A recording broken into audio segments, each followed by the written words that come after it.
Aujourd'hui, on va parler exercice physique et amélioration cognitive. En somme, est-ce que le sport est bon pour la santé mentale? Et directement, on rentre dans des complications dans la science. C'est quel type de sport, quelle durée de sport, quelle fréquence de sport, pour quelle fonction cognitive, etc., etc. Et l'étude qui nous intéresse aujourd'hui, c'est une revue systématique et une méta-analyse qui permet justement de voir toutes ces différences et en quoi le sport va avoir un impact sur nos fonctions cognitives. Alors les chercheurs, ils ont regardé les bases de données scientifiques et ils ont trouvé à peu près 25 000 résultats d'études qui pouvaient être inclus dans leur analyse. Et au final, quand ils les ont triés, ils se sont rendus compte qu'il n'y avait plus que 80 études à utiliser dans leur méta-analyse. C'est vraiment très très peu, 80 études, et ça montre que, encore une fois, en psychologie, les résultats sont souvent assez mal faits et c'est assez difficile de les réutiliser dans des méta-analyses, et ça c'est très dommage. Donc directement on passe à la conclusion qu'ont trouvée les chercheurs, c'est que effectivement il y a bien un impact positif du sport sur les cognitions générales. Le sport améliore notre santé mentale. Sur quel type de cognition le sport aura l'impact le plus important? En fait, aucun en particulier. Le sport, ça a un impact général sur la cognition et ça améliore un peu tout en même temps. Il n'y a rien de particulier qui va améliorer, que le sport va améliorer plus qu'autre chose. Par contre, sur le type de sport, sur la fréquence de sport et sur l'intensité du sport, on voit certaines différences. D'abord, sur le type de sport, il apparaît que les sports de coordination ont un impact plus important sur les cognitions que des sports, par exemple simplement du cardio ou que des sports d'entraînement musculaire. Les sports de coordination, voilà, les sports pour être équilibrés, etc., sont les sports qui vont visiblement avoir le meilleur impact.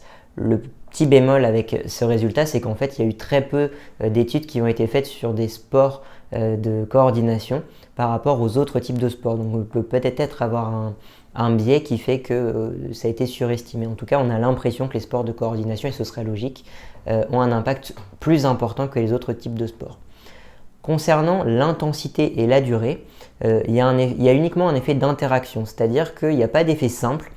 C'est pas parce qu'on augmente la durée tout seul qu'il va y avoir une amélioration des cognitions. C'est pas parce qu'on va pour une même séance de sport augmenter la durée, il va y avoir un effet positif. Globalement, l'impact sera le plus important pour des séances de 1 heure par rapport à des séances de une demi-heure ou moins. C'est vraiment à partir du moment où on a un sport qui dure assez longtemps qu'on va avoir des améliorations cognitives, et pour un sport qui va être très long, c'est-à-dire au minimum il va falloir faire une séance par semaine pendant 1 an. Si on n'a pas une régularité suffisante avec une intensité suffisante, on n'aura pas d'effet cognitif du sport. Très exactement, les effets cognitifs commencent à apparaître à partir du moment où on a fait du sport pendant 22 semaines sans interruption.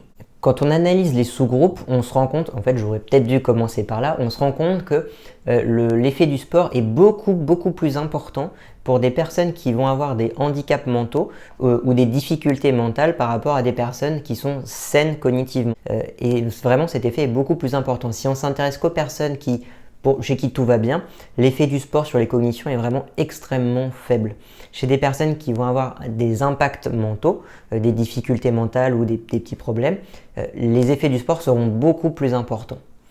Deuxième point, c'est qu'il y a un effet qui est complètement différent en fonction de si vous êtes un homme et si vous êtes une femme. Déjà, le sport, de manière générale, a plus d'impact sur vos cognitions si vous êtes un homme que si vous êtes une femme. Mais surtout, chez les hommes, ce qui va améliorer plus les cognitions, c'est de faire du sport avec une intensité sportive plus importante. C'est les sports un petit peu de cardio qui vont essayer de pousser un peu les limites, c'est ce qui va être plus important chez les hommes. Chez les femmes, ce qui va être le plus important, c'est de faire du sport de manière régulière. C'est du sport peut-être d'une moindre intensité, moins physique, mais qui va être fait de manière beaucoup plus régulière. C'est ce qui va améliorer les cognitions chez les femmes. Voilà, j'ai essayé de résumer toutes les conclusions à faire de cette méta-analyse. Faites du sport régulièrement avec une durée assez grande. Faites du sport qui vous fait du bien, qui vous sied le mieux.